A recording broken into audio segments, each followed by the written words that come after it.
안녕하십니까? 오늘은 요한복음 5장 본문 전체를 가지고 말씀을 나누고자 합니다. 요한복음 5장은 전체가 하나로 연결된 내용이며 기독교를 배타적인 종교로 만드는데 결정적인 역할을 한 본문이기도 하기 때문입니다. 예수께서 38년 된 병자를 고쳐주셨다는 이야기로 시작하여 그날이 안식일이었다는 이유로 유대 지도자들이 반발하고 그에 대해 예수께서 자신을 변호하시는 이야기로 구성되어 있습니다. 예루살렘에 베데스다라는 이름을 가진 연못이 있었답니다. 이 연못에는 5개의 행각이 있었고 그 안에 환자들이 누워 있었답니다. 환자들이 몰려든 이유는 가끔 천사가 연못에 내려와 물을 휘저어 놓는데 물이 움직일 때 맨 먼저 들어가는 사람은 무슨 병에 걸렸든지 낫기 때문이라고 본문은 말합니다. 그런데요, 천사가 물을 휘저을 때 제일 먼저 들어가는 사람은 병이 낫는다 라는 본문이 기록은 초기 사본에는 나오지 않습니다. 그러니까 후대에 누군가에 의해 삽입된 문장입니다. 거기에 38년이 된 병자 한 사람이 있었는데 예수께서 그에게 일어나서 내 자리를 걷어 가지고 걸어가거라 하고 말씀하셨더니 그 사람이 곧 나았다는 이야기가 이 본문 전체의 서막이라고 할 수 있겠습니다. 그런데 문제는 그날이 안식일이었다는 데 있습니다. 안식일에 병 고치는 일에 대해 유대 지도자들이 문제를 삼았다는 이야기는 공관복음서에도 여러 번 나옵니다. 공관복음서에서는 거에 안식일에 선을 행하는 것은 옳다. 인자는 안식일의 주인이다. 라고 말씀하시는 것으로 안식일 논쟁이 정리되었습니다. 그러나 이 본문에서는 예수님의 말씀이 새로운 방향으로 전개됩니다. 17에서 18절을 보겠습니다. 그러나 예수께서는 그들에게 말씀하셨다. 내 아버지께서 이제까지 일하고 계시니 나도 일한다. 유대 사람들은 이 말씀 때문에 더욱더 예수를 죽이려고 하였다. 그것은 예수께서 안식일을 범하셨을 뿐만 아니라 하나님을 자기 아버지라고 불러서 자기를 하나님과 동등한 위치에 놓으셨기 때문이다. 이렇게 기록되어 있습니다. 요한복음의 저자는 유대 지도자들, 그러니까 공관복음서에서 율법학자나 바리새인이라고 표현하는 사람들을 말할 때 그냥 유대 사람이라고 말하는 경우가 대부분입니다. 이런 표현은 서기 90년대 들어 유대교와 기독교가 뚜렷이 분리되어 가면서 서로가 상대를 다른 부류의 사람으로 인식하고 있었다는 것을 나타낸다고 학자들은 말합니다. 혈통적으로는 같은 민족이라 하더라도 저 사람들은 유대교 전통에 속한 유대 사람이고 자신들은 예수의 가르침을 따르는 그리스도인이라는 의식을 뚜렷이 갖게 되었음을 뜻한다는 것입니다. 유대 사람들의 항의를 받은 예수께서 그들에게 내 아버지께서 이제까지 일하고 계시니 나도 일한다 하고 말씀하시자 이 말을 들은 유대 지도자들이 예수님을 죽이려 했다고 본문은 말합니다. 안식일을 범했을 뿐 아니라 감히 하나님을 자기 아버지라고 불러서 신성모독죄까지 지었다는 것이 이유입니다. 여기서 예수님이 하나님을 자기 아버지라고 부른 것이 자기와 하나님을 동등한 위치에 놓은 것이라는 본문이 기록은 저자의 해석입니다. 당시 요한 공동체가 예수님을 하나님과 동등한 분으로 인식하고 있었음을 나타내는 본문입니다. 예수님이 하나님을 아버지라고 부른 것에 대한 기록은 공관복음서에도 자주 나옵니다. 겟세마네 동산에서 기도할 때도 십자가 위에서 기도할 때도 예수님은 하나님을 아버지라고 불렀습니다. 그러나 공관복음서의 기록자들은 그것이 자기와 하나님을 동등한 위치에 놓은 것이라는 해석은 하지 않았습니다. 당시의 세계관에서 위대한 인물이 신의 아들로 인정받고 신을 아버지라고 부르는 경우는 흔한 것이었기에 공관복음서 기자들도 메시아로 인식한 위대한 스승이 하나님을 아버지라고 부르는 것에 대해 특별한 의미 부여는 하지 않은 것으로 보입니다. 그러나 요한은 그런 당시의 풍습과는 차원을 달리하는 신학을 전개합니다. 19에서 23절을 보겠습니다. 예수께서 그들에게 말씀하셨다. 내가 진정으로 너희에게 말한다. 아들은 아버지께서 하시는 것을 보는 대로 따라할 뿐이요. 아무것도 마음대로 할 수 없다. 아버지께서 하시는 일은 무엇이든지 아들도 그대로 한다. 아버지께서는 아들을 사랑하셔서 하시는 일을 모두 아들에게 보여주시기 때문이다. 또한 이보다 더 큰 일들을 아들에게 보여주셔서 너희를 놀라게 하실 것이다.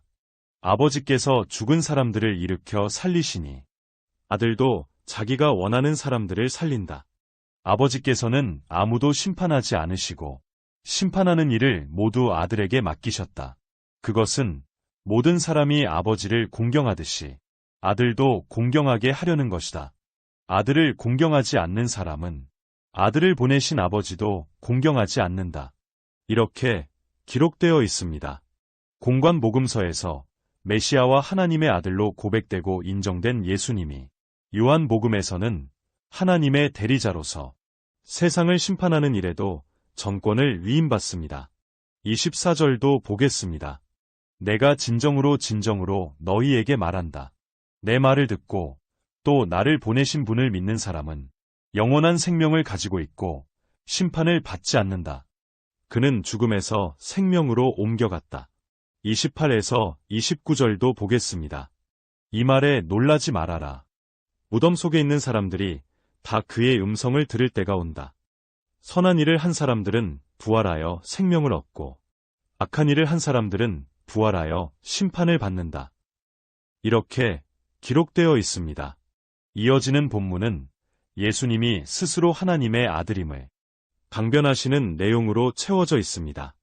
이런 성서의 기록에 따라 기독교 전통은 예수님을 하나님의 유일한 독생자이며 유일한 구세주이고 유일한 심판자로 고백해왔습니다. 그러나 이런 배타적인 고백이 정말로 온당한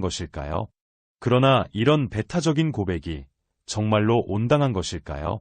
전통신학은 하나님을 우주 만물을 창조하신 인격적 유일신으로 정의합니다.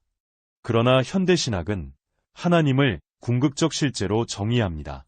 하나님을 사람처럼 인격을 가진 존재로 정의하는 것이 오히려 하나님을 제한하는 것일 수 있기 때문입니다. 엄밀한 의미에서 하나님은 인격을 가지신 분이 아니라 신격을 가지신 분이며 유일신이라는 표현보다는 궁극적 신이라는 말이 적합하고 신이라는 말보다는 실제라는 말이 더 적합하다고 현대 신학자들 대부분은 생각합니다. 그래서 하나님을 울티메이트 리얼러티, 즉 궁극적 실제라고 정의합니다. 그러니까 하나님은 화를 내기도 하고 사랑하기도 하는 그런 인격적인 신이 아니라 만물의 근저에 있는 궁극적 실제로서 존재하는 모든 것에 의미를 부여하고 그것들이 서로 조화를 이루며 살아갈 수 있도록 자연의 법칙을 부여한 궁극적 존재이며 우주적 질서의 근원으로 보는 것입니다. 그런데 요한의 신학은 그 궁극적 실제가 예수라는 한 인격체 안에 오롯이 담겨져 있다고 말하고 있습니다. 이런 신학적 전개는 기독교에만 있는 것은 아닙니다. 불교와 힌두교에도 있습니다. 불교는 모든 사물에 불성이 있다고 합니다. 모든 것이 부처일 수 있다는 것입니다. 그래서 깨달음이 깊은 스님 중에는 개신교 목사를 설교하시는 부처님이라고 하고 성가대원들을 찬송하는 부처님이라고 말하는 분도 계십니다. 힌두교에서 궁극적 실제는 브라흐만입니다. 그런데 그 브라흐만은 모든 사물에 내재되어 있으며 사람들에게도 내재되어 있습니다. 사람 안, 깊은 곳에 자리하고 있는 브라흐만, 그것을 아트만이라고 합니다. 불교에서 모든 사물에 불성이 있고 힌두교에서도 아트만이 있다고 말하는 것은 모든 사람이 깨달음에 이르면 누구나 부처가 되고 하나님이 된다는 것과 같은 얘기입니다. 그런 점에서 요한의 신학은 동양 종교와 맥을 같이 하는 부분이 있습니다. 그래서 동양 철학의 바탕을 둔 영성가들이 요한복음의 깊은 매력을 느끼는 경우가 많습니다. 대표적인 예가 다석 유영모 선생입니다. 유명모 선생은 1890년에 태어나서 1981년에 소천하실 때까지 활약하신 우리나라의 위대한 종교 사상가입니다. 유교와 도교 불교에 정통한 동양 철학자이면서도 기독교에도 깊은 매력을 느껴 동서양 종교의 통합을 시도한 영성가였습니다. 이분이 요한복음을 읽고 깊은 감명을 받았다고 합니다. 제가 감히 이분을 평가할 위치에 있지 않지만 저는 유영모 선생이 놓친 부분이 있다고 생각합니다. 요한이 설파하는 신학은 누구나 하나님과 하나가 될 수 있다는 동양 철학적 대각을 말하는 것이 아닙니다. 요한의 신학은 오직 예수에게만 하나님과 본질상 하나가 될 수 있는 자격을 부여하고 있습니다. 기독교를 배타적인 종교로 만든 결정적인 인물로 바울을 지목하는 사람이 많지만 저는 바울 못지않게 요한복음을 집필한 저자 한 사람이 집필했을 가능성보다는 요한 공동체의 다수 지도자가 참여했을 가능성이 높지만 어쨌든 요한 공동체의 지도자들이 기독교를 오늘날까지 이어지는 독선적이고 배타적인 종교로 만드는데 큰 역할을 했다고 생각합니다. 그래서 저뿐만 아니라 요한복음에 깊은 유감을 갖고 있는 현대신학자들이 많습니다. 현대신학자들 가운데는 이런 말을 하는 사람도 있습니다. 요한복음에는 예수께서 하신 말씀이 하나도 없다. 오늘은 여기까지 하겠습니다. 고맙습니다.